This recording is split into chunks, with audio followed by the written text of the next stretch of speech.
दुनिया की कोई ताकत आपको सजा होने से नहीं बचा सकती। तो पुलिस कैसे अरेस्ट कर सकती है, किस बिहाफ पे अरेस्ट कर सकती है, किस वजह से आपको 7 साल तक की जेल हो सकती है। साथियों, आपका स्वागत है डिसेंट फैमिली में। साथियों, आज हम बात करेंगे कि आपका अगर क्रेडिट कार्ड का लोन है या क्रेडिट कार्ड है या बिजनेस लोन है, पर्सनल लोन है, अनसिक्योर लोन है, सिक्योर लोन है, स्कूटर मोटरसाइकिल कार जीप का लोन है, मकान दुकान जमीन जायदाद फ्लैट का लोन है, प्लॉट का लोन है, तो उसमें किस कारण से आपको 7 साल तक की सजा हो सकती है। साथियों, सबसे पहले हम ये समझेंगे कि 420 किसी आदमी के ऊपर क्यों लगती है, 420 धारा जो है वो लगती क्यों है। ये ब्रिटिश काल से चली आई हुई है। ब्रिटिश काल में कानून बना था, तब से आज तक रेगुलर ये चलता आ रहा है और हमारे देश में लाखों आदमी इस केस के अंदर आज भी अंदर पड़े हैं। क्या कारण है कि लोन लेने वालों के ऊपर ये धारा लग सकती है। साथियों, सबसे पहले तो मैं जो हर बार एक बात कहता हूं, अगर आपके पास पैसा है, आपने किसी भी तरह का लोन ले रखा है, credit card, business, personal, unsecure, secure, gold, मकान दुकान जमीन जायदाद, scooter motorcycle car jeep truck bus, किसी भी तरह का लोन ले रखा है, अगर आपके पास पैसा है तो आप इनका पैसा दे दीजिए। फ्यूचर में आपकी मार्केट बनी रहेगी, आपको और भी ज़्यादा लोन मिल सकता है, आपको कोई दिक्कत परेशानी आने वाली नहीं है। आप इनकी किस्तें रोकेंगे, डिफॉल्ट करेंगे, आपके ऊपर पेनल्टी लगाएंगे और सबसे पहले इनके पास एक ब्रह्मास्त्र है, उसको चलाएंगे, आपका सिबिल खराब करेंगे। सिबिल की रिपोर्ट हर महीने जाती है। आप इस भ्रम में ना रहें कि 2-3 महीने नहीं दूंगा तो कोई बात नहीं, 5-4 महीने बाद जानती होगी। ये हर महीने सिबिल के पास रिपोर्ट भेजते हैं, हर बैंक और एनबीएफसी कंपनी भेजता है। अब सवाल ये आता है कि अगर आपके 2 लोन डिफॉल्ट हो गए, 5 हो गए, चाहे 25 हो गए, चाहे 2 बैंक से ले रखे थे, 5 से ले रखे थे या 25 बैंक से ले रखे थे, किसी भी लोन की 2 किस्तें डिफॉल्ट होगी, 5 होगी या 25 होगी, या 25 के 25 लोनों की 5-5 किस्त डिफॉल्ट होगी, या 25-25 भी डिफॉल्ट होगी, कोई फर्क नहीं है उससे। आपके पास किसी भी देश के किसी भी कोने से, किसी भी थाने या चौकी से आपके पास फोन भी नहीं आ सकता। पर्चा दर्ज होना तो बहुत बड़ी बात है, जैसे चवन्नी छाप कहते हैं, 420 लगेगी, फलाना लगेगी, ढिकड़ा लगेगी, क्योंकि ये जो चवन्नी छाप आपको परेशान कर रहे हैं, हरास कर रहे हैं, ये वैसे ही इनको खुद से ही नहीं पता, तो ये लोगों को क्या बताएंगे कि 420 लगती कैसे है। तो पुलिस अरेस्ट करने की तो वो तो बहुत बड़ी बात है और 420 लगने की भी बहुत बड़ी बात है। आपके पास किसी भी थाने या चौकी से फोन नहीं आ सकता। अगर फोन आ रहा है तो आप ये मान के चले चवन्नी छाप ही आपके पास फोन कर रहे हैं। यही कह देंगे 30 हजारी थाने से बोल रहा हूं, फलाने थाने से बोल रहा हूं, डिकड़े थाने से बोल रहा हूं, पंचकुला से बोल रहा हूं, कोर्ट से बोल रहा हूं। ऐसे कभी भी आपके पास फोन नहीं आ सकता। क्या कारण है भाई? 2 लोन डिफॉल्ट हो गए, 5 हो गए, चाहे 25 हो गए, तो सिविल का मैटर है। माननीय सुप्रीम कोर्ट के आदेश 2019 में आ चुके हैं, चाहे आपके कितने भी लोन डिफॉल्ट हो गए, वो सिविल का डिफॉल्ट माना जाएगा, क्रिमिनल का डिफॉल्ट माना नहीं जाएगा।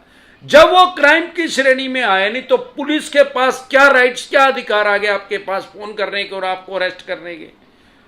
जब तक आप कोई क्राइम नहीं करेंगे तो आपको पुलिस नहीं पकड़ सकती, ना ही पुलिस फोन कर सकती है, क्योंकि सिविल का काम तो कोर्ट का है। वैसे तो क्रिमिनल का काम भी कोर्ट का ही है, पुलिस तो कोर्ट के अंडर ही काम कर रही है। भाई अगर कोई आदमी जेल में है, आप कहोगे यार वो तो जेलर के अंडर है, भाई पुलिस के अंडर है। अरे भाई वो जेलर के अंडर नहीं है, ना वो पुलिस के अंडर है, वो तो जज के अंडर है, जिस जज ने उसको जेल में भेज रखा है। जुडिशियल कस्टडी बोलते हैं उसको, न्यायिक हिरासत। वो तो एक किस्म के चौकीदार है वहां। भाई कोई जेलर है, वो जेलर किसी को छोड़ सके। अगर जेलर का बाप अंदर बंद है या मां अंदर बंद है, भाई बहन बेचा, उसका लड़का है लड़की, कोई भी एबीसी, क्या समझते हैं आप जेलर उसको छोड़ सकता है? अरे भाई जब तक जज साहब आदेश नहीं देंगे तब तक वो उसको छोड़ नहीं सकता, चाहे उसको कोई भी आदमी अंदर बंद है और चाहे उसकी उसी जेल में ही ड्यूटी है। तो इसका मतलब क्या हुआ? जेल में जो भी आदमी बंद है वो न्यायिक हिरासत में है। जज साहब ने आदेश दिया तो वो अंदर गया, जज साहब आदेश देंगे तो वो बाहर आएगा, अदरवाइज वो अंदर ही रहेगा। तो यहां तक बात समझ में आ गई। तो एक क्राइम का हो गया। अब सिविल के जो केस है वो तो कोर्ट में चलेगा, उसमें पुलिस का कोई काम ही नहीं है यार। वो तो सिविल का केस, हमारे देश में दो तरह के केस होते हैं, सिविल का, क्रिमिनल का, दीवानी का, फौजदारी का। भाई जब फौजदारी हो ही नहीं, लड़ाई झगड़ा होया नहीं, तू तो डाक नहीं हुई, चोरी ठगी नहीं हुई, भाई पुलिस का कड़ता रोल आ गया। अब पुलिस का रोल आ कैसे सकता है? आपको 7 साल की जेल कैसे हो सकती है? वो भाई ईसीएस स्टॉप करवाना मतलब 420 लगवाना, अपने पैरों पे खुद से कुआड़ी मारना। अगर आपने ईसीएस या नैच या चेक को स्टॉप करवा दिया जो आपने बैंक या एनबीएफसी कंपनी को दिया है, तो आपने उसको राइट्स दे दिए, अधिकार दे दिए कि वो आपके ऊपर 420 लगवा सकता है, 420 लगवा सकता है। आप ये ना समझे कि आपकी डिस्ट्रिक्ट में आना पड़ेगा उसको, उस बैंक या एनबीएफसी, वो अपने हेड ऑफिस से बैठे बैठे, मुंबई बैठे बैठे वहीं से ऑनलाइन पर्चा दर्ज करवा देगा, फिर पुलिस जरूर आएगी आपको उठाने के लिए।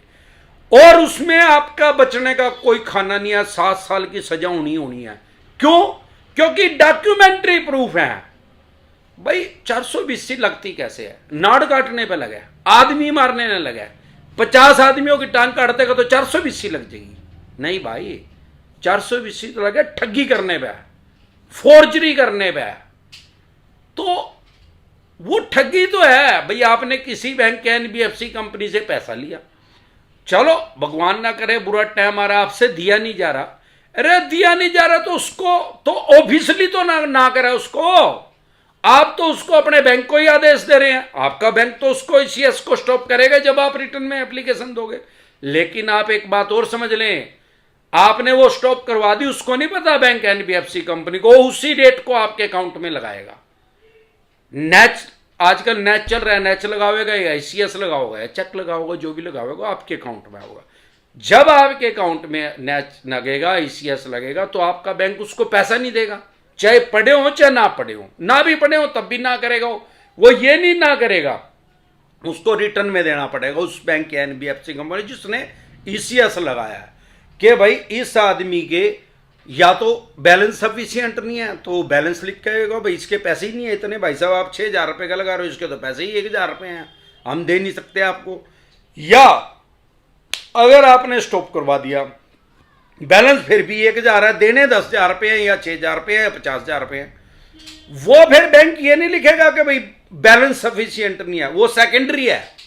वो ये लिखेगा भाई इस आदमी ने आपका स्टॉप करवा दिया है, हम आपको पैसे नहीं दे सकते, इस आदमी ने आपका इसका स्टॉप करवा दिया, लिख के उसके पास भेज देगा। डॉक्यूमेंट्री प्रूफ हो गए, आपका बैंक इस बात का गवाह हो गया कि आपने दिया है उसको लिख के और आपने बंद करवाया, बस फिर तो 420 लगनी यार। दुनिया की कोई ताकत नहीं बचा सकती, और दुनिया की कोई ताकत आपको सजा होने से नहीं बचा सकती। तो भाई इन झोला छाप यूट्यूबरों से बचे। चाणक्य जी ने 3,000 साल पहले गया था, किसी समझदार के साथ दुश्मनी कर लो, किसी मूर्ख को दोस्त बन जाने के बजाय। मतलब किसी मूर्ख से सलाह लेने से अच्छा है किसी समझदार को अपना दुश्मन बना लो, उसको मूर्ख को अपना दोस्त ना बनाओ। नीम हकीम खतराए जान, इनको खुद से नहीं पता, अगर इन्होंने अपने साथ भी कर दिया तो ये अपनी भी तैयारी करें जेल में जाने की। जरूरी नहीं है कि बैंक की एनबीएफसी कंपनी आपके ऊपर 420 लगाएगी कि आपने अगर ऐसा काम कर दिया तो, क्योंकि बैंक और एनबीएफसी कंपनी तो पैसा लेना चाहते हैं अपना, वो आपकी जेल नहीं करवाना चाहते, आपके ऊपर केस नहीं करना चाहते, लेकिन उसके पास राइट्स आगे, अधिकार आगे ये काम करवाने के।